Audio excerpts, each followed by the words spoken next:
Olá pessoal, tudo bem? Eu sou o Fernando Rocha, isso aí você já sabe. Está começando mais um Saúde e Bem-Estar, isso você também já sabe. Mas você não sabe quais são os temas do programa de hoje. Tá muito bom o programa, a gente vai falar sobre novas tecnologias no consultório do dentista. E a gente vai entender o que há de novo nessa profissão que trabalha e todo mundo fica de boca aberta. A gente vai entender melhor sobre tudo isso e vai também falar sobre o assunto da moda, inteligência artificial. Mas agora, voltando para a medicina, como a inteligência artificial pode aprimorar o tratamento e o atendimento aos pacientes e o cuidado com a saúde de uma forma geral. É isso, o programa está muito bom e está começando agora.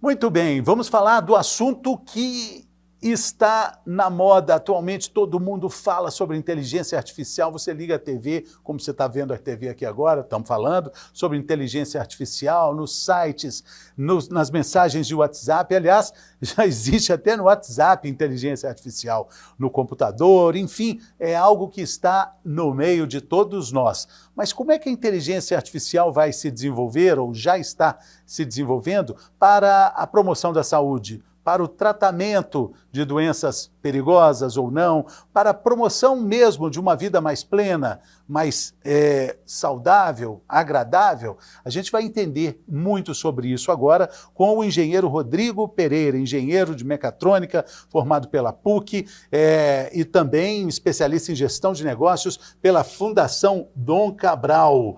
E com graduação no exterior também. Vamos lá, Rodrigo, tudo bem? Bem-vindo. Muito obrigado pelo convite, é um prazer estar aqui com vocês, tratando desse tema tão legal que é a inteligência artificial. Muito bacana, né? É novo para a gente, mas é algo que você, um engenheiro de mecatrônica, já está vislumbrando, você está vendo isso vindo com muito mais tempo do que todos nós, né, que estamos em outras áreas. É isso aí, Fernando. Atualmente eu sou o CEO da A3Data, que é uma empresa especializada em inteligência artificial, e a gente vem lidando com esse assunto aí que está tão falado hoje desde 2014, né? Então a gente já tem uma estradinha aí nesse campo. Desde 2014, quer dizer que na Copa do Mundo aqui, né? A Copa foi 2014? Já existia, então, a possibilidade, você já conseguia enxergar que viria algo que iria derrubar todos esses sites de pesquisa, que seria maior do que tudo, que teria todas as respostas do mundo? Não, a gente não imaginava ainda não, mas a gente estava tentando estudar esse caminho, sabe? Assim, essas aplicações e essas possibilidades. Porque anda muito rápido, evoluiu, né? Muito rápido de lá para cá. Em 2014, se alguém chegasse e te falasse, olha, em 2023 vai acontecer dessa e dessa forma, você diria, caramba, praticamente... Nem a gente que estava no meio conseguia prever tanto esse movimento, sabe? Realmente está muito rápido. Tá. Em 2014, a gente chegava para uma empresa e falava de fazer um modelo preditivo, que é uma previsão de demanda. E o que a gente ouvia, você tem uma bola de cristal? É por aí, sabe? Assim, então era muito difícil naquele momento, era um tema que nem tinha esse nome, ele era chamado ainda de data mining, que era exploração de dados, né? Mas a gente foi evoluindo e essa cultura agora, graças a Deus, está chegando e a gente tem aplicado cada vez de forma melhor nas empresas. O Steven Spielberg fez um filme nos anos 90 chamado Inteligência Artificial, né? Ele também vislumbrava isso, aliás, já coisa de gênio mesmo, né? Mas qual é a grande ameaça? Atualmente se fala num perigo também que pode percorrer toda essa pesquisa. Aliás, até grandes empreendedores da área falando, olha, talvez a gente esteja indo longe demais. Como é que você vê isso e por que essas questões? Fernando, acho que talvez seja legal até a gente dar um passo atrás, né? Ontem mesmo eu estava no evento assim, com grandes empresários e muitos deles não entendiam o que é inteligência artificial de fato. Aliás, é a nossa primeira pergunta, claro. Eu acho que assim, até trazendo esse aspecto, né? Então assim, vou chamar carinhosamente de IA, tá? Em alguns momentos, inteligência artificial. Então assim, é um campo proveniente da ciência da computação que permite a realização de tarefas que normalmente, através de máquinas, né, de computadores, que normalmente demandariam de algum tipo de inteligência humana. Então a gente está falando de um entendimento ou compreensão de uma imagem, de um texto, de uma fala, de uma tomada de decisão, de um cálculo matemático, etc. E a gente traduz essa tomada de decisão através dos computadores. Então, fazendo uma analogia muito simples, assim, imagina quando a gente era criança, a gente não tinha nada. Então, trazendo o computador é um HD vazio. E os nossos pais iam nos ensinando, isso é um cachorro, isso é um gato, isso é um cavalo, isso é uma vaca. A gente processava aquela informação, essa cor, a gente processava aquilo, guardava no nosso cérebro, guardava no nosso HD do computador, e em algum momento, quando a gente começava a se deparar novamente com aquelas situações, a gente ia aprendendo e formando essa linha de raciocínio e de compreensão do ser humano. O que a inteligência artificial faz é isso, só que com muitos dados. Então aqui a gente está falando de milhões, bilhões, trilhões de dados, dependendo do tipo de parâmetro que eu estou conseguindo, que eu estou tentando buscar, que tipo de problema que eu estou querendo resolver. Então, imagino que eu dê para uma máquina milhões de imagens e falo, isso é gato, isso não é, isso é gato, isso não é, isso é gato, isso não é. O dado entrando e eu estou falando a saída, que é a imagem. O algoritmo de inteligência artificial, que fazendo uma analogia seria a nossa forma de pensar, é o caminho que a máquina faz para entender uma entrada de dado e trazer essa saída. Então, essa é a inteligência artificial tentando trazer num contexto mais simples. Mas desculpa, eu vou também fazer aqui a pergunta básica, mas me perdoe pela pergunta rasteira. Tudo isso que você está dizendo não foi feito quando o Google foi criado, por exemplo, o Yahoo de busca, porque aí coloca-se tudo lá, você coloca no Google, onde fica Eloy Mendes? Aí ele vai responder, é a melhor cidade do Brasil, fica no sul de Minas e tal, e tal, e tal. O Google é um exemplo, assim, a IA é um assunto muito falado hoje, mas como conceito ela começou em 1950. A gente já teve algumas competições. O Google é um tipo de inteligência artificial? O Google é um tipo de inteligência artificial muito ligado à indexação de palavras para um mecanismo de busca. Tanto que mas tem, é um tipo. Nós estamos falando aqui da questão médica, tanto que tem o doutor Google, né? Uhum. Você pergunta, caroço no pescoço, risco de câncer, Aí começam os riscos. Os riscos, tá falando, né? Os riscos. Então, assim, a gente tem, no caso da medicina, eu acho que é até legal a gente tratar esse assunto com mais profundidade. A gente não pode pegar qualquer tipo de base para a gente trazer uma resposta para um tema tão importante que é a saúde das pessoas. E aí a gente entra realmente nos riscos da IA, né? Ela tem que ser curada, ela tem que ser desenvolvida para resolver problemas específicos. Ainda não existe hoje uma IA generalizada que vai ter o tipo de pensamento que um ser humano tem. Essa IA ainda está muito distante, segundo os pesquisadores. Voltando, já que a gente está entendendo aqui que o Google, né, os sites de busca são um tipo de inteligência artificial, então a gente coloca também algo que foi muito comum nos consultórios. Os médicos sempre comentam que, poxa, o paciente chega e já fala, não, doutor, porque eu tive tal sintoma, eu olhei, isso significa isso, que significa isso, que foi por causa do remédio que eu tomei, que também quer dizer isso, isso, isso. O paciente já está todo preparado ali, né? Já chega com o autodiagnóstico, que perigo, né? É o terror então, dos médicos. É um perigo. Considerando agora a inteligência artificial, o que ela potencializa nesse perigo? Então, assim, e hoje a gente ainda tem um tema a mais, que é o tão falado ChatGPT, né? Que o ChatGPT, hoje, talvez, é a tecnologia que mais tangenciou esse significado da inteligência artificial para os seres humanos comuns que não estão lidando com isso no dia a dia. Então todo mundo entra lá, faz uma pergunta e o nível de interação que você tem com o ChatGPT, ele é muito mais fluido do que uma busca no Google que te devolve matérias, te devolve blogs, etc., né? Que são modelos treinados com bilhões de parâmetros, que chamam LLMs, Large Language Models, onde ele entende as posições das palavras, é uma questão matemática e não de compreensão, e ele tenta buscar e concatenar assuntos para te dar uma experiência conversacional fluida. Mas isso traz muitos riscos, porque ele pode te contar uma mentira e você vai acreditar piamente nela, porque ela é muito bem escrita. Vamos fazer de novo uma comparação. Um exame alterado, a gente fez um programa sobre exame de urina, por exemplo, falando da importância de um exame que parece fortuito, normal, mas que traz informações relevantes. Aí tem algum dado, alguma sigla que indica alguma alteração. Você coloca essa mesma alteração no Google e vai ver lá uma série de problemas. Como a inteligência artificial trata se você fizer essa mesma pergunta para ela? Mesma coisa. Aí vai ser Pode igual. te dar respostas corretas e erradas. Então, quando a gente traz a IA para a medicina, a gente tem uma responsabilidade muito grande de tratar com dados, primeiro, que são dados muito sensíveis, mas a gente pode ter resultados muito interessantes em termos de diagnósticos. Vamos falar, você está falando de um exame, né? Assim, um caso muito comum é o diagnóstico de imagens. Então, nós estamos falando de detecção de câncer ou de outros tipos de doenças, né? Radiografias, tomografias, etc. São exames que são mais complexos de serem percebidos, mas quando a gente tem um trabalho feito por pesquisadores sérios, e esses trabalhos estão sendo feitos por todas as partes do mundo, inclusive com resultados muito legais aqui no Brasil também, que é um centro de excelência nesse sentido, mas quando eu tenho essas imagens e eu tenho, aí de novo, a entrada e saída de dados, né? Eu tenho as tomografias, os raios-x, os exames, e eu tenho a saída, que é o diagnóstico. Opa, esse exame aqui me deu a identificação de um tumor, eu começo a ter entrada e saída e levar esse aprendizado para a máquina. E aí o que é o bonito da IA, Fernando? Assim, um ser humano não tem uma capacidade de processamento de tantos parâmetros ao mesmo tempo.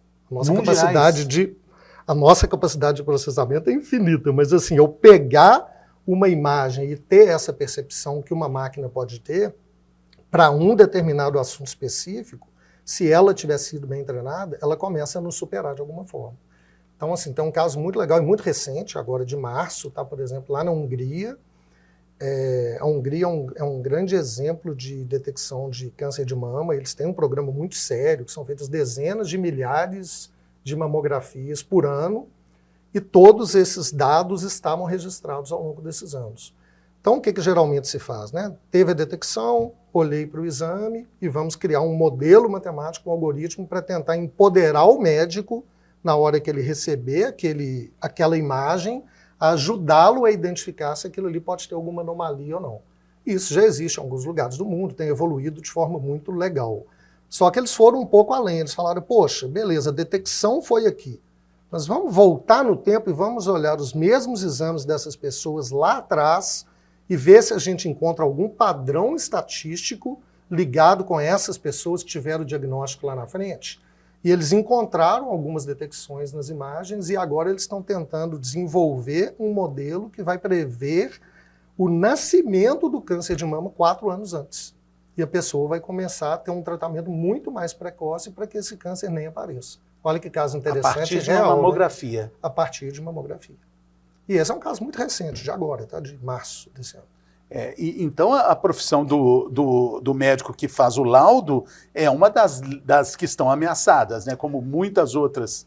Eu gostaria de enxergar pelo outro prisma, sabe? Assim, quando a gente fala de inteligência artificial, existe muito esse discurso, né? A inteligência artificial vai ameaçar, vai acabar com os empregos, mas eu acho que não é um ou outro. E mais do que nunca na medicina, que é um assunto tão sério, é um e outro.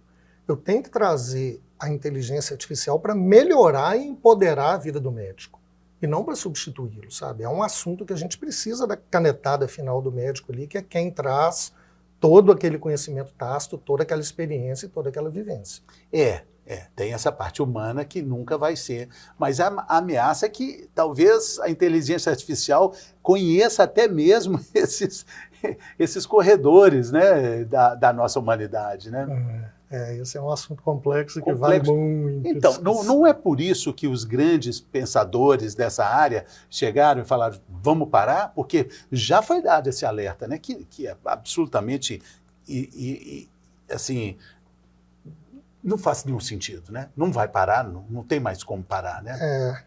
Esse assunto ele foi muito debatido recentemente, né? Assim, algumas sumidades assinaram uma carta, inclusive o próprio Elon Musk, né? Assim, aí é uma opinião pessoal, Fernando, assim, eu acho que primeiro, é imparável. Você não consegue controlar uma coisa que está sendo feita no mundo inteiro. Você pode um país parar, o outro vai continuar fazendo, e isso vai afetar a competitividade global desses próprios países. Então começa por aí. Agora, assim, se a gente voltar no tempo, todas as revoluções pela qual a humanidade passou trouxeram riscos, mas trouxeram muitas oportunidades, muitos aprendizados e muitos benefícios.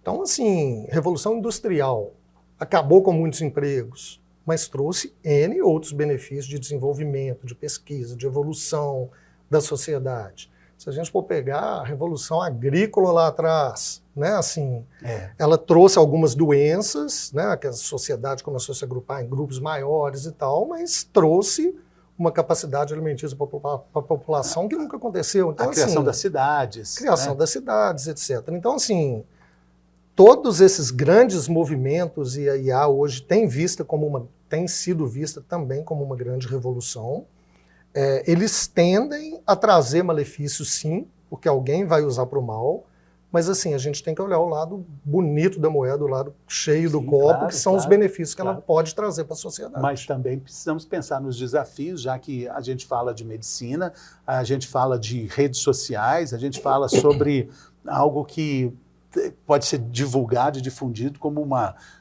as famosas fake news, né? Imagina a proporção disso, né?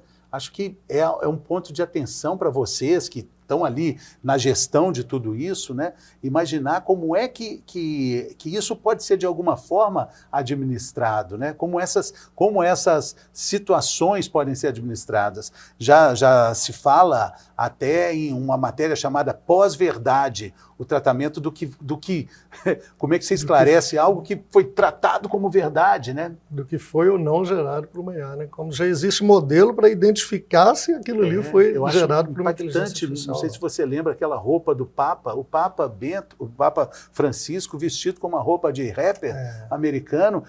Acho que daqui a 100 anos a gente vai guardar essa imagem do Papa para lembrar, foi a partir daí que a gente começou a discutir o que é a pós-verdade. Imagina na medicina. E os riscos são muito grandes, Fernando, nesse sentido. Realmente, assim, aí voltando ao assunto, né, assim, parar, eu acho que não tem jeito, mas esse enfrentamento, né, e esse enfrentamento dessa discussão, ele deve ser real, seja pelo setor privado, seja pelo setor público, governamental, e seja pela sociedade, né? Então a gente tem que ter, sim, um olhar muito sério para o uso ético dos dados em todos os seus aspectos. Né? Hoje, no dia que a gente está gravando esse episódio, a gente tem a notícia global de que a China anunciou a previsão de uma nova epidemia que vai matar milhares de pessoas por dia. Notícia que chegou da China. Bom, essa é uma notícia, está nos grandes jornais, nos principais jornais do Brasil hoje. Mas imagina como isso pode ser tratado, doutor. Perigo, né? Vem uma epidemia aí que vai ter uma infecção grande, a China está anunciando. Mas o trato da notícia sobre saúde é algo muito delicado, né? Sim, sim. E é uma responsabilidade muito grande, né? Então, assim, quando a gente começa a trazer essas aplicações para o campo da medicina, então vamos falar um pouco, né, da minha empresa, da A3. A gente entra em grandes organizações de diversos segmentos, né? Automobilístico, financeiro, viagens, etc. Mas quando a gente vai para o campo da saúde, essa responsabilidade ela ainda é muito maior.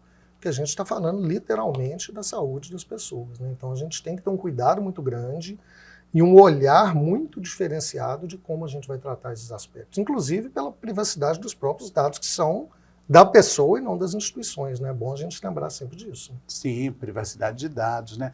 Agora, quando a gente fala da medicina, fala também da medicina robótica. Como é que o senhor entende essa junção da medicina robótica, das operações por robô, que estão avançadas demais? A gente já falou sobre isso aqui, o Da Vinci, um robô fantástico que tem 8 tentáculos para trabalhar ali, uma visão muito ampliada. E aí, os médicos que falam aqui sobre medicina robótica no programa, falam que o paciente sempre tem medo. Falam, mas eu vou ser operado por um robô? Não, sou eu, o médico, que vou estar ali atrás, que tem algum sensor para se a mão ficar tremendo, a visão é 8 vezes ampliada, enfim, está o médico ali atrás. Será que a inteligência artificial vai substituir esse médico? Aí vai ser o robô mesmo, né, operando, né? Isso seria o robô mesmo. Mas eu acho que a gente ainda está um pouco distante desse momento, sabe, Fernando? De verdade, assim. Pelo menos a nossa visão da A3, a gente é muito pé no chão quanto a isso, sabe, assim. A gente ainda precisa muito do olhar do médico, usando a tecnologia ao seu favor, para melhorar a vida do paciente, que é o objetivo dele e o objetivo de todo mundo, né? Então, assim, eu acho que a medicina os robôs, eles são realmente um grande exemplo de uma junção, até da mecatrônica que eu me formei, né, assim, que são desenvolvimento realmente de robôs para resolver algum tipo de problema, e a IA, ela entra ali, imagina, uma cirurgia à distância, ela entra ali com algoritmos que possam melhorar e estabilizar esse tipo de cirurgia, por exemplo, para não acontecer o que você falou, a mão do médico está tremendo, se ela tremeu aqui, ela vai tremer lá. Como que eu posso, através de um algoritmo, pegar esse movimento e falar, opa, se vier isso aqui, lá não vai acontecer. Não, em decisões rápidas, né? Imagina numa cirurgia, o médico entendendo ali uma situação que se formou em uma cirurgia cardíaca, uma cirurgia oncológica, por exemplo, parâmetros que indicam soluções que foram feitas e tomadas ao redor do mundo em situações como aquela. Ele pode ter acesso imediatamente aos dados, né? Exato, exato. E uma coisa que a gente fala muito, né? Então são muitos benefícios hoje, né? A gente tem desenvolvimento de medicamentos de forma mais veloz, e a gente defende muito uma questão, mas que ainda é um grande problema na saúde, que é a interoperabilidade dos dados, né? Então hoje ainda cada hospital tem o seu sistema, cada médico registra o prontuário do seu paciente de uma forma, e o paciente que deveria ter a sua vida, a sua saúde, né, assim, documentada em um único lugar para que a gente conseguisse criar valor para ele, esses dados estão fragmentados por todo o sistema, né? Um pedaço está no laboratório, outro pedaço está no hospital, outro pedaço está no consultório do médico, que nem um registro eletrônico usou um pedaço de papel, e isso é um grande empecilho para que a gente crie cada vez mais valor nessa cadeia da saúde, seja de forma preventiva, seja pós alguma doença. Pós e contras, né, com relação a isso. O SUS tem um plano de fazer esse grande cadastro com esses dados. Imagina o valor que não tem isso. Isso é um tesouro, né, para o tratamento, para o acompanhamento médico, né, da população, que é tão necessitada disso tudo. Mas, por outro lado, Rodrigo, tem a ameaça também do controle dos planos de saúde, dos planos de seguro. Como é que eles vão nortear? Se eles têm acesso a isso, como é que eles vão cobrar, né? Uma pessoa que já tem uma série de complicações, vai pagar o mesmo que uma outra pessoa que não tem? Isso vai ser permitido? Né? São temas, a gente está vivenciando isso no próprio seguro, né? Seguro de automóvel. Assim, o meu perfil de condução, você quer autorizar um dado que o seu carro vai ter todos os tipos de sensores, que eu vou monitorar a sua velocidade, vou monitorar por onde você está andando, por que bairro você está andando, como é que você está guardando o seu carro. São coisas totalmente possíveis hoje. E isso traria um modelo de precificação diferente. Mas daqui a gente está trazendo para um seguro de um automóvel, né? Agora, quando a gente está falando para a nossa saúde, não, é um grande Big Brother, é um grande Big Brother. Você compra o carro novo, você fala, olha que legal, você tem um acesso aqui ao aplicativo, está sabendo onde você vai, o que você faz, quem anda no carro, como é que você dirige. E se as companhias de seguro têm acesso a isso, elas podem falar assim, esse cara é barbeiro. Tem que aumentar cobrar um pouquinho mais. Né? Mas não é real? É verdade. Não é real? A troco de uma segurança, né? Você está entregando seus dados, sua dirigibilidade, né? Que coisa impressionante. Mas isso não tem volta, né? Isso não tem volta, né? E, de novo, passa, né, por você dar a sua autorização para que essas companhias tenham acesso aos seus dados. Sim, sim. E com relação à medicina, fica então eu acho que esse é talvez o primeiro de uma série de programas que a gente vai acabar fazendo sobre inteligência artificial na área da medicina, ter esse cuidado. Cada vez mais a gente vai ter acesso. Eu outro dia fiquei espantado, tem um acesso ao chat pelo WhatsApp. Pelo WhatsApp, eu acho que chama Luzia, que você pergunta. Luzia foi, aliás, a primeira mulher mineira, Luzia, né, de Pedro Leopoldo, né? Talvez eu acho que seja tem uma homenagem a ela. Luzia, pergunta, ela responde tudo. Hoje em dia a velocidade está muito grande. Na verdade, a IA já está presente na nossa vida, assim, no nosso dia a dia a gente nem percebe, né? Assim, quando a gente liga um Waze no carro, eu estou dando a minha localização para uma plataforma de processamento poderosa que está entendendo por aquele trajeto que eu estou passando, qual que é a velocidade média daquela via. Então, quando eu coloco que eu quero fazer um trajeto X, eu tenho todo um algoritmo por trás que está lendo aquilo em tempo real, processando aqueles dados e escolhendo num modelo que a gente chama de otimização, né? Assim, testando várias variáveis e falando, vai por esse caminho aqui que você vai chegar mais rápido. Mas a gente está trabalhando para ele.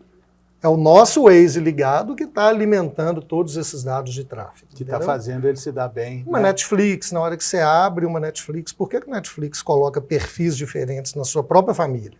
Não faz muito sentido, né? Mas é porque ela quer saber o que o Fernando está assistindo, o que o Rodrigo está assistindo, o que a minha filha está assistindo, para me recomendar o meu próximo melhor filme para que eu fique lá dentro. Né? Interessantíssimo. Rodrigo, quero te agradecer muito, a simpatia, muito obrigado pela sua generosidade aqui conosco, obrigado pelas informações, sucesso aí na jornada, volte sempre. Eu que agradeço, Valeu. É um prazer enorme estar aqui com você, Fernando. Obrigado. Valeu. A gente vai fazer um rápido intervalo e daqui a pouco a gente volta para falar das novas tecnologias nos consultórios dos dentistas. É daqui a pouco.